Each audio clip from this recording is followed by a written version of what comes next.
Today we are joined with Tu Nguyen, registered dietitian and nutritionist with the Healthy Living team at Giant. She will discuss how to shop for long-term health and well-being. We will have time for questions at the end, so please feel free to send them in the Q&A box located at the bottom of your screen as your questions arise. After the webinar, you will receive a link to the evaluation, and we would greatly appreciate your honest feedback as it helps us in planning and executing our community health improvement programs. This webinar will be recorded and sent out at the end of the meeting. So thank you all for being here, and I will now pass it on to Tu. Awesome. Thank you, Maura, and good afternoon, everyone. And thank you for attending our webinar today. Our webinar is going to be all about food as preventative medicine. So like Maura said, my name is Tu Nguyen. I'm a registered dietitian nutritionist on the Healthy Living team at Giant. And today's class is going to tackle ways to use food to improve our health. So I'll be focusing on ways that we can optimize our eating using food as preventative medicine to improve physical health and even emotional health. So this class is part of a 5-week series called Healthier Together. And so you can watch the recordings of these other classes at giantfood.com/healthiertogether. But in this class, I'm going to be offering suggestions that range from simple to a little bit more involved. So you can really grab the nugget that resonates to get started today for an easy win, and also identify ways that you can take a deeper dive if and when you're ready. So let's go ahead and get started.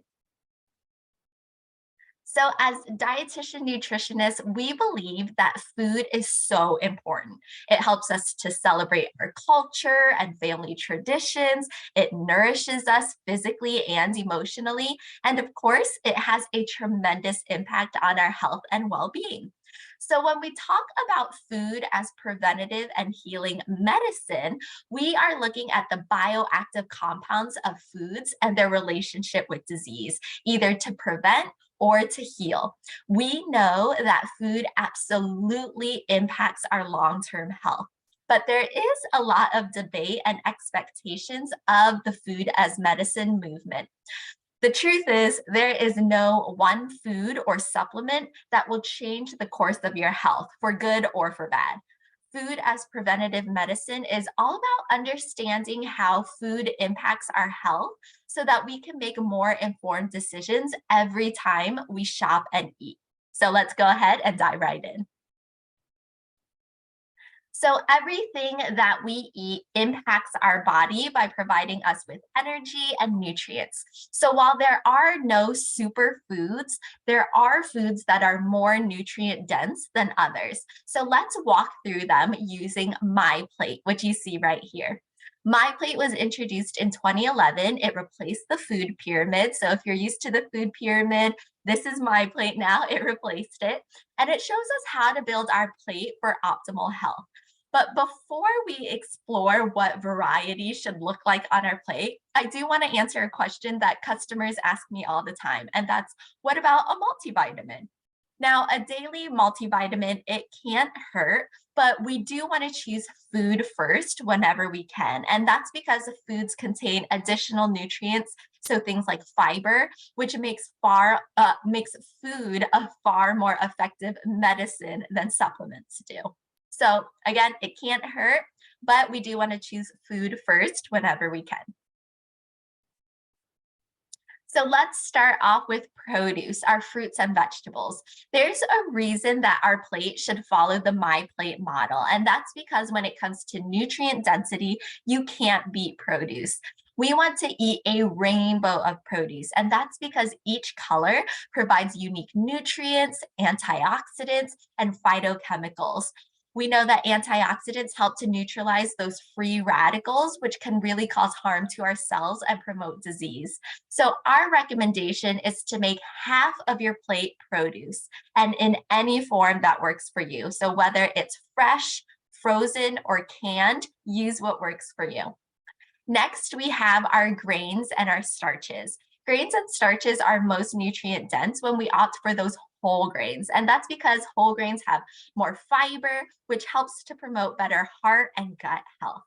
Most grains are enriched or already full of those vitamins and minerals, but you can look for the whole grain label that you see right here, or you can check the ingredient list for the word whole. We want that to be the first ingredient.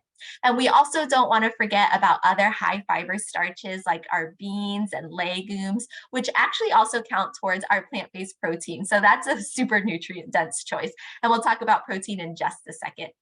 So when it comes to our grains and starches, our recommendation is to keep it to about a quarter of your plate.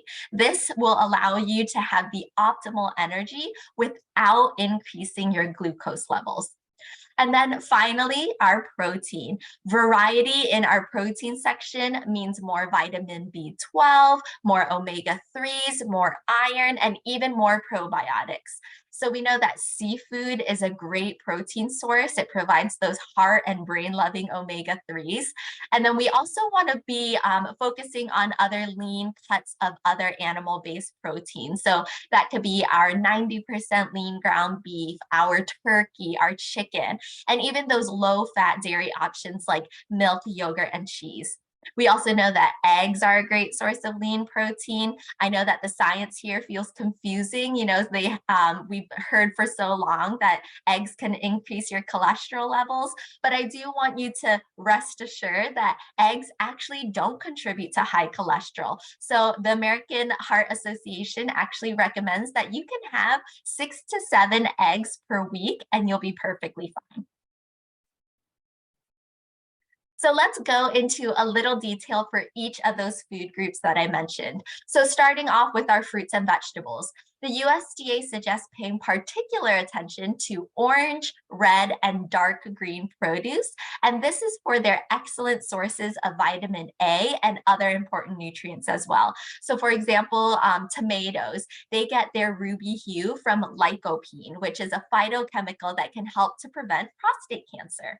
We also know that the MIND diet for brain health, it agrees with this recommendation and it actually emphasizes berries and dark leafy greens. And this is because berries have something called flavonoids, which is a type of antioxidant that can help improve memory. And then dark leafy greens such as kale and spinach and collard greens, these are rich in brain healthy nutrients like vitamin K, lutein, folate, and beta carotene, which actually may help to slow down cognitive decline. So our recommendation is to get the maximum disease fighting power that produce can provide, and that's by choosing foods that represent all the colors of the rainbow. And of course, making half of your plate those fruits and vegetables. So remember, fresh, frozen, or canned, they all count. Of course, when it comes to our canned, we want to look for low sodium or no salt added versions. We want to make sure our fruit is in its own fruit juice and not in those heavy concentrated syrups. So just be sure that there's no added fats, sugar, or sodium to your fruits and vegetables.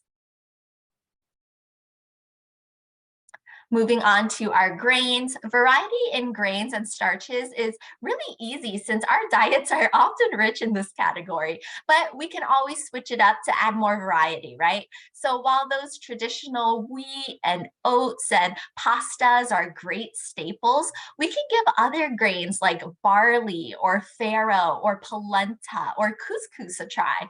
And of course, we want to keep those starches like beans and rice and potatoes in the rotation as well.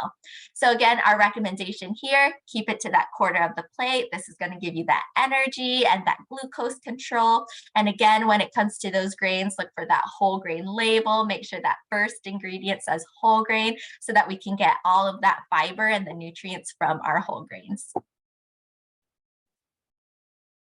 And then our protein. So variety in protein, again, we're getting all of those B12s, omega-3s, iron. So we talked about those lean meats and seafood, eggs, and low-fat dairy. We also have our plant-based proteins like edamame, nuts, seeds, and beans.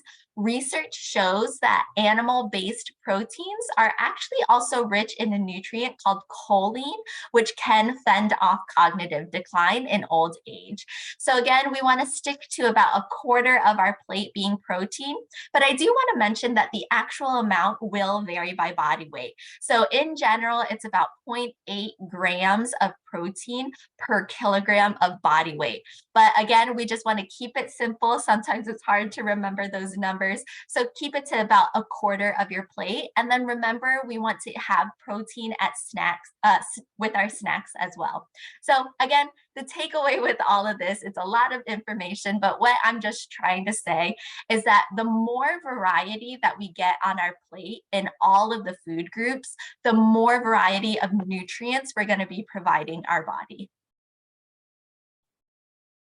So before we move on, I just want to introduce you to an easy way to find the most nutrient-dense foods, and that's using our nutrition guidance program called Guiding Stars. So if you shop at Giant, you'll see these stars all around the grocery store. It reads the food labels and evaluates recipes so you don't have to.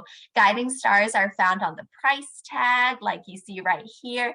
They're on product descriptions when you shop online. They're also on recipes in our Savory magazine. So products and recipes receive 1, 2, or 3 stars when they're higher in things that we want. So fiber, vitamins, and minerals, but it's also lower in ingredients that we don't want. So saturated fats, sodium, and added sugars. So the more stars that a product receives, the healthier the item. All right, so now that we know how to identify these nutrient-dense foods in the store, I want to talk about some specifics when it comes to food as preventative medicine. So those 5 big players in health is fiber, probiotics, sodium, fat, and sugar. So let's go ahead and talk about each one of those. If there was a super nutrient, in my opinion, it would be fiber. It is one of the most powerful nutrients in the fight against disease. First, fiber is a type of carbohydrate that our body can't digest, and we eat 2 types of fiber: soluble, which dissolves in water, and insoluble, which doesn't. So if we eat a variety of foods, we will easily get both forms of fiber in our diet. And we call fiber a triple threat because it helps in 3 major health areas. So first, those numbers that your doctor uses to evaluate your health status.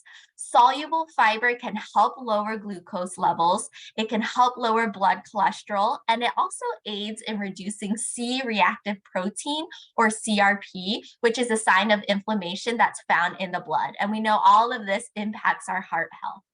Next, our gut health. 70% of our immune system is in our gut, and it helps to fight illness and disease. So soluble fiber is the food that your gut bacteria needs to be happy and healthy. So you may have heard of the word prebiotic. It's that soluble fiber. And then insoluble fiber, it supports our gut health by helping food move through our digestive system more easily.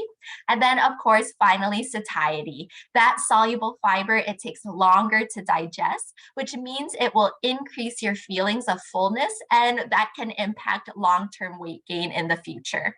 So, of course, to get this benefit and all the other benefits of fiber, we had to make sure that we're getting enough. Fiber goals for women is between 22 to 28 grams per day, and for men, it's about 33 to 34. However, most Americans get less than 15 grams a day. So when you're checking those nutrition facts labels, you want to look for 5 grams per serving, or you can look at that percent daily value and look for something that's closer to or over 20%. And then that means it's a great source of fiber. So let's go ahead and check out a few of our favorite sources of fiber.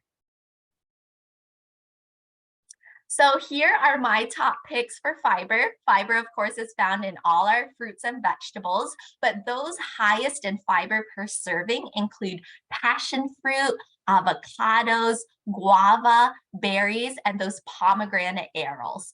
For vegetables, we have lima beans, acorn, and butternut squash, as well as green peas, collard greens. We have broccoli, carrots, and artichokes. And I do want to give a special shout out to bananas, onions, and garlic. And this is because they have a benefit of a nutrient called inulin, which is a favorite prebiotic for our gut bacteria.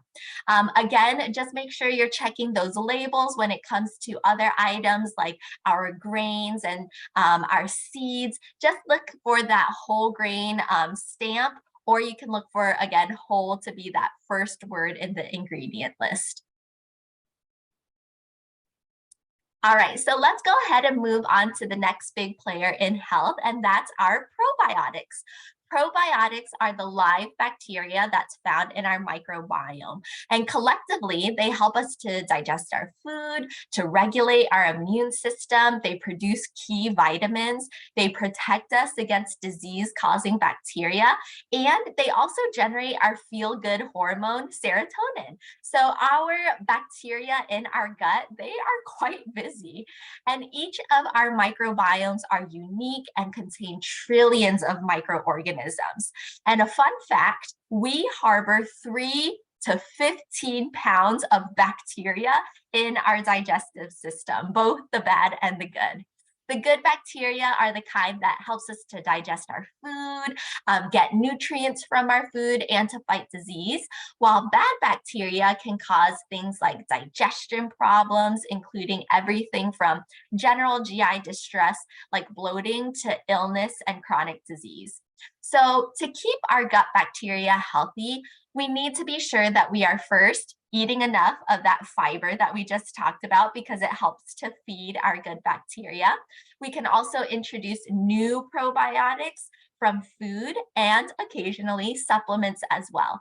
So let's go ahead and explore easy ways to get more probiotics into our diet. So probiotics have gotten huge. They're super trendy. They are showing up everywhere in the grocery store, and they are actually pretty easy to find since the word probiotic is often displayed on the front of the package. So you can look for some shelf-stable items like these breakfast bars or maybe a boxed tea. Miso soup is jam-packed with probiotics. They have about 160 different bacteria strains in miso soup. So you can always keep that on hand.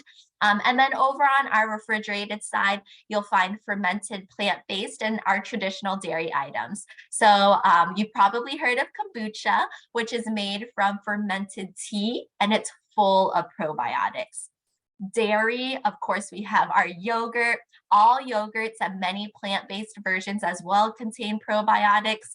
But if you're not into yogurt, you want to try something new, you can always look for something like kefir, which is a fermented milk drink. It kind of tastes like yogurt. It's a little bit more sour in my opinion. Or you can look for savory probiotic cheeses like these Baby Bells here. Even a high protein cottage cheese like Good Culture will have probiotics. And then if you look in the produce section, you can look out for kimchi, which is a Korean staple. King's version is spicy. So if you like something spicy, you can add that to your eggs, your tacos, your rice, or your grain bowls. Wild brine sauerkraut, it comes in a variety of flavors. It goes great on charcuterie boards and sandwiches. And then last but not least that I have right here is tempeh. So if you've seen tempeh, you've heard of it, but you're not exactly quite sure what it is. Tempeh is a soy-based, high-protein food that's made by fermenting cooked soybeans. So it has a strong, nutty flavor. It goes great in things like chilies and stews and tacos because it takes on the flavor of any food or sauce that it's cooked with. So if you're looking for more of those probiotics, these are some great options. Of course, these are just some of the picks that my team came up with. There are hundreds more in store. So just look for the word probiotic on the front. On the back, you can look for live and active cultures, or you can always take a store tour with us and we can always point out more probiotic options out there. All right, so now let's talk about fat, because we do need fat in our diet. Fat makes food taste great. It helps us to feel full and satisfied, but the type of fat does matter. So saturated and trans fats, these have a negative impact on our LDL cholesterol, which is our bad cholesterol, and our triglycerides. So this increases our risk for heart disease. Now, these are easy to identify because they're solid at room temperature and they melt when they're heated. So think of things like butter, coconut oil, shortening, the marbling on meat, solid at room temperature, and when you heat it, it melts. So those are saturated fats. We want to limit these fats when we can because it increases our risk for heart disease. Then we have our mono and our polyunsaturated fats. These are considered beneficial fats because they can improve our blood cholesterol. They ease inflammation, they can stabilize heart rhythms, and they play a number of other beneficial roles in our body. Now, these fats are also easy to identify because they're liquid at room temperature. So think things like your vegetable oils, your nuts and seeds. When you eat them, you get a little bit of grease on your finger, and fish. We, of course, know omega-3 fats are a very popular unsaturated fat. And these are actually especially important to us because our body can't make omega-3 fats. They have to come from food like fish, flax seeds, walnuts, and canola and soybean oil. It's also important to note on the nutrition facts panel, which you see right here, it shows total fat first. So this includes all the fats, good and bad. But under the total fat, you'll see those less desirable saturated and trans fats. So for us, our goal is to keep these at less than 5% daily value.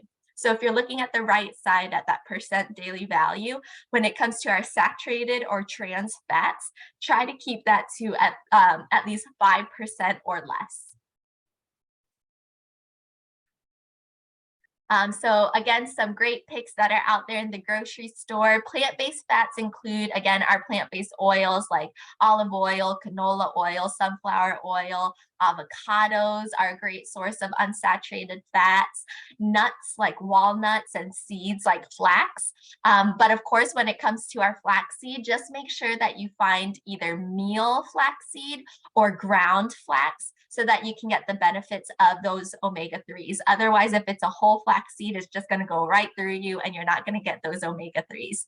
And then when it comes to seafood, seafood-based fats include fatty fish like salmon, which has the most omega-3s, but you can also look for things like herring and sardines, like these tinned fish options, which are shelf stable. So this is a great way to try something new, maybe get out of your comfort zone a little bit, or you can always just keep them in your pantry so that whenever you are eating your meal and you realize maybe you don't have any protein options, you can always go to your pantry and you'll have these right there. And like produce, we say fresh, frozen, or canned. All forms of seafood count. And best of all, at Giant, they are also 100% sustainable. And then I do have a fun fact for you all. Fish actually don't produce omega-3 fatty acids on their own. Instead, they accumulate them by eating algae and small microscopic organisms called plankton. All right, and then another big player in health is sodium. So sodium boosts the flavor of our foods, right? It makes everything taste more. So it's not surprising that it's our top go-to when we're seasoning our food. Now, you may hear salt and sodium used interchangeably, but sodium is the mineral that makes up about 40% of salt. But whether your salt is kosher, iodized, pink Himalayan, salt is salt. They all impact our health the same. They might just taste or look a little bit different. So what does salt do to our bodies to impede health? Well, for starters, it can raise our blood pressure. Too much salt keeps the amount of fluid circulating in our body higher than it should be, and it makes the heart work harder to move that fluid around. So for those with high blood pressure, that can have a significant impact. And we also know that salt intake can exacerbate inflammatory conditions like arthritis, and it can also impact some good bacteria in our gut as well. So when it comes to high sodium foods, 90% of children, 89% of adults in the US, irrespective of age, race, or gender, or having high blood pressure, consume more than the recommended limits for sodium, not including the salt that's added to food at the table, so coming from the salt shaker. So to cut back on sodium, we have to know where to find it first. And since about 70% of sodium consumed is from highly processed foods and from eating in restaurants, one of the best things that we can do is to purchase more low sodium or naturally low in sodium items and to eat more at home. So when you're shopping for ingredients and prepared foods, you can always look again for those guiding stars to be sure that an item is low in sodium, or you can always check that sodium content on the nutrition facts panel. Again, that percent daily value on the right side is such a good guide, a great little shortcut. So anything that's closer to 5% daily value is considered low. Anything closer to 20% daily value is considered high. So we would want that sodium line, which you see here in purple, to be closer to that 5%. And then we also want to choose, when we're choosing frozen or prepared meals, choose items that are no more than 500 milligrams so that we can stay in that heart healthy, low sodium range. The recommended intake is no more than 2,300 milligrams of sodium each day as part of a healthy eating pattern. And actually, if you were to measure out 2,300 milligrams of sodium, that's about half a teaspoon of salt. And so the American Heart Association actually recommends only 1,500 milligrams per day, and that's about a third of a teaspoon of salt to lower risk for cardiac disease. All right, so during store tours, we do discuss various salt substitutions. We dig into things like potassium chloride and MSG, but today we are focusing on food as medicine. So let's go ahead and talk about those food swaps that you can make to decrease your sodium intake. So spice, acid, and heat are three great ways to enhance flavor with little or no sodium. So here's what I recommend. First, just look for low sodium versions of your favorite seasonings or sodium-free spices. McCormick also has a whole hint of salt line that has some great flavors, or you can try something new, maybe something like a Chinese 5-spice blend, a Middle Eastern za'atar, or Indian garam masala, which are all jam-packed with very flavorful herbs and spices. And spices and herbs have actually been in use for centuries, both for culinary and medicinal purposes. Not only do spices enhance the flavor, the aroma, the color of food, but they can also protect from acute and chronic disease because they are high in antioxidants. And studies have shown that people who use herbs and spices have been able to reduce their salt consumption by an average of almost 1,000 milligrams per day, which is huge. Next, you can brighten the flavor of your meals with acid. So found in vinegar and citrus, it can bring out flavors almost as effectively as salt. And there are dozens of varieties from balsamic vinegar to rice vinegar, even options that have herbs built right in. And then finally, heat. Heat is actually the best substitution for sodium. Heat intensifies and it enhances flavors. So you can try fresh or dry peppers. You can try sauces, many which also contain that vinegar. So it can really help to substitute for sodium. Now, I was shocked when I was using Frank's Red Hot or any kind of hot sauce on my morning eggs. And I was like, this has to have salt in it. It has so much flavor. But if you look at the ingredients, there is no salt. So just another example that heat is really a great substitution for that sodium.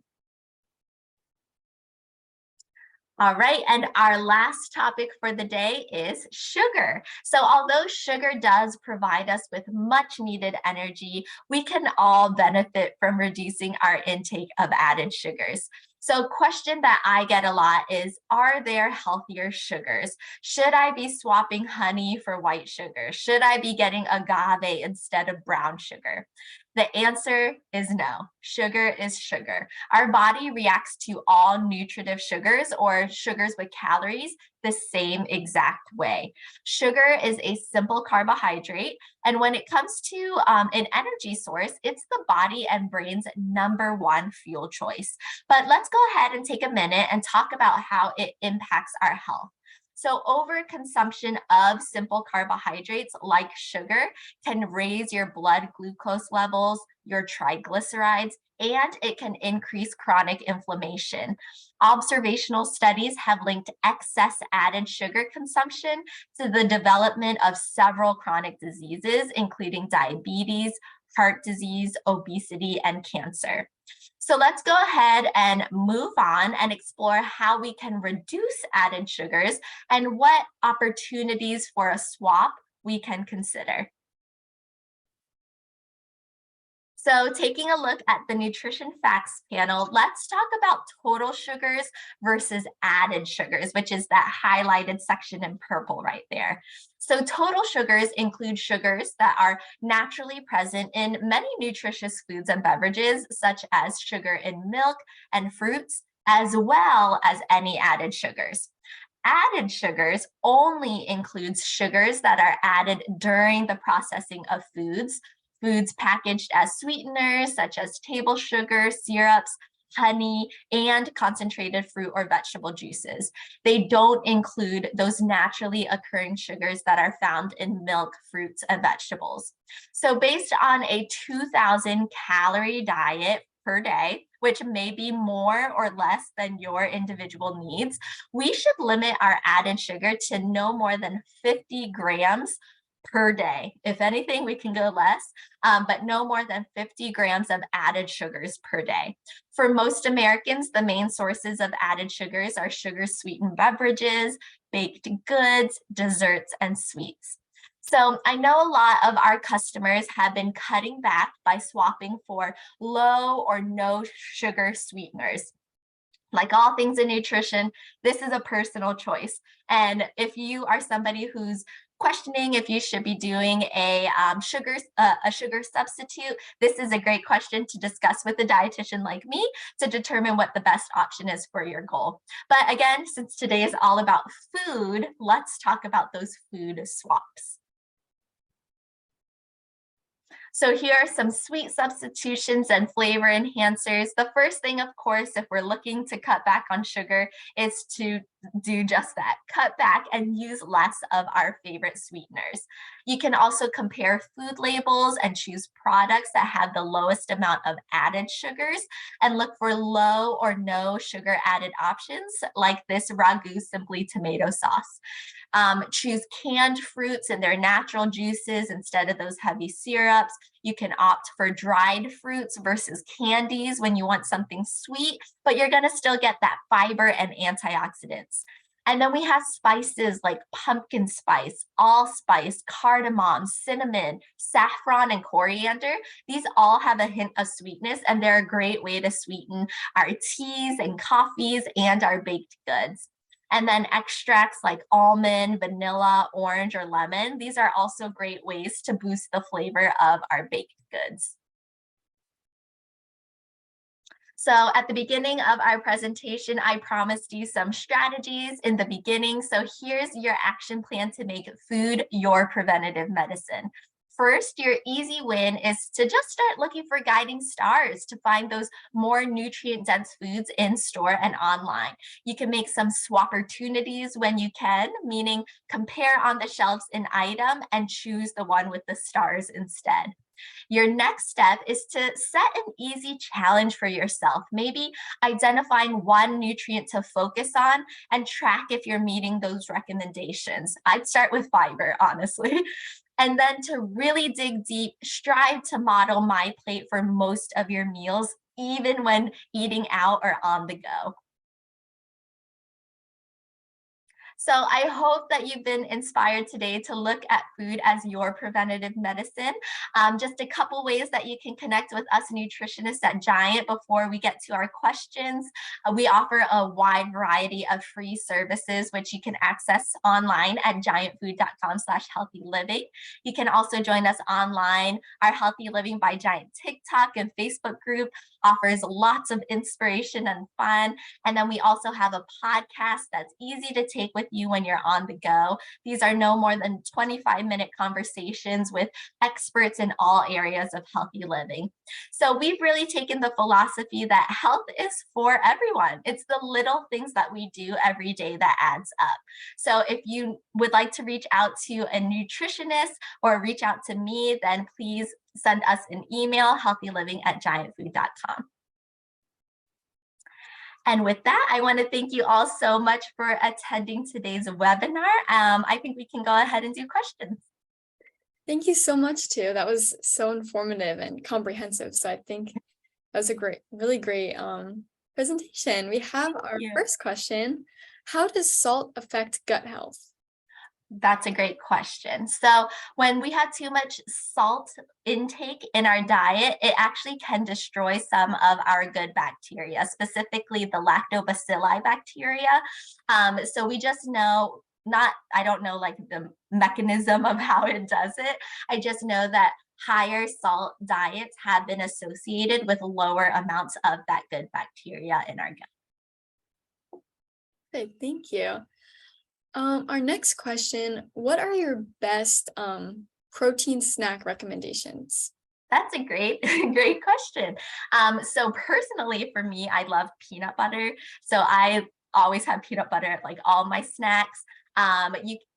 With snacks, we want to pair a protein with a fiber together. So don't just have the peanut butter, pair it with slices of apples or other, whole wheat crackers, a fiber source that's going to really keep you feeling fuller throughout the day so that you're not constantly grazing.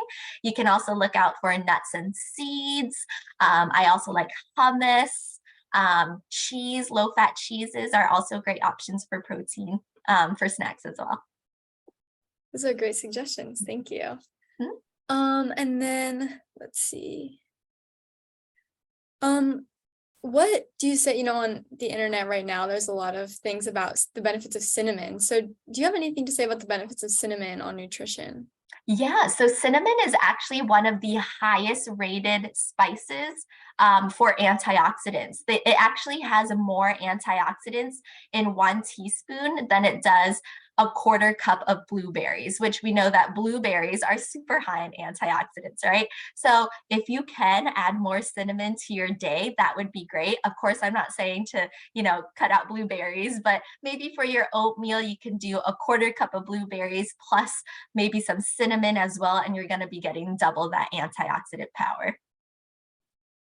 Thank you. That's really interesting. That's a very interesting fact. And then next, on the impact of nutrition, what would you say the impact of caffeine is on overall nutrition absorption and Yeah, so actually moderate amounts of caffeine have no impact on absorption of minerals or anything like that. So they recommend no more than 400 milligrams of caffeine per day. But just keep in mind that, if you are getting your caffeine from coffee or tea, that it's not coming with added sugars or added saturated fats as well.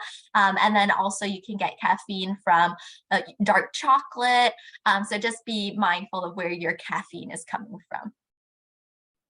Thank you. That's a good point. And I'm just going to put another announcement out. If you'd like to ask your question, you can put it in the Q&A box down below. But then the next question is, what do you think the best way to pair prebiotics and probiotics throughout your day is? Oh, that is a good question. Probiotics can get a little bit complicated. I know that there's some individuals who are sensitive to certain types of probiotics. So if you are one of those people, I would just say make sure that you speak with your physician to find out which one works best for you. With prebiotics, because they are from high fiber sources, if you are someone who's not getting too much fiber in your diet, add it slowly. We don't want to overload on fiber right away because that can cause GI distress like bloating and cramping. So just slowly add it into your day. But yeah, I would just say slow and steady. If you can spread it throughout the day, that would be better so that you're not getting it all at once. Thank you. That's good to know. Mhm. And then also, you know, what do you think the best, meal for breakfast is? There's been varying information on, not to have too much sugar in the morning or, you know, spike your blood sugar. So I don't know. What are your recommendations on that? Yeah, I would say as long as you're following my plate, you're going to be fine. And I know that breakfast is probably the hardest meal to get those vegetables in. But hopefully, if ever since COVID and working from home, some people have more time in the morning to do a more intricate breakfast. So if you do have time to make like an omelet, that would be a great way to add vegetables into your breakfast. You can always do a smoothie that has like spinach in it as well. And then you're getting your vegetables in that way. But as long as you're focusing on half of your breakfast to be fruits and vegetables, a quarter of it being that grain and preferably whole grain, and then that quarter being protein, then you are going to have great glucose control. Perfect. Thank you. Mhm. And then when do you recommend going to speak to a nutritionist? Yeah, I would say when you start having very individualized needs, when you feel like maybe what you're doing currently is not meeting your wellness goals, then feel free to reach out to a nutritionist. Actually, honestly, you can reach out to a nutritionist whenever you want just for some support and make sure you're on the right track. But I would say if you're starting to feel a little overloaded about all the information that's out there, feel free to reach out to us. Great. Thank you. Um, just gonna put one last, if anyone has any more questions, please feel free to leave them now. And then again, would you mind putting this slide back up, the best way to reach you? Sure, yep. There you go. Thank you. And our email is answered by one of us dietitians on the team. So don't feel like it's just going to go to like some bot. It comes to one of us. So we will see your email. Yeah, that's great to know. Well, thank you so much too. This has been so informative, and I can speak for all the panelists when I say I've learned a lot. And thank you so much for being here with us today. Thank you. And thank you, everyone, for tuning in. It really does mean a lot to me that you'll spend your afternoon with me. So thank you. Thank you. Bye, everyone. Have a nice day.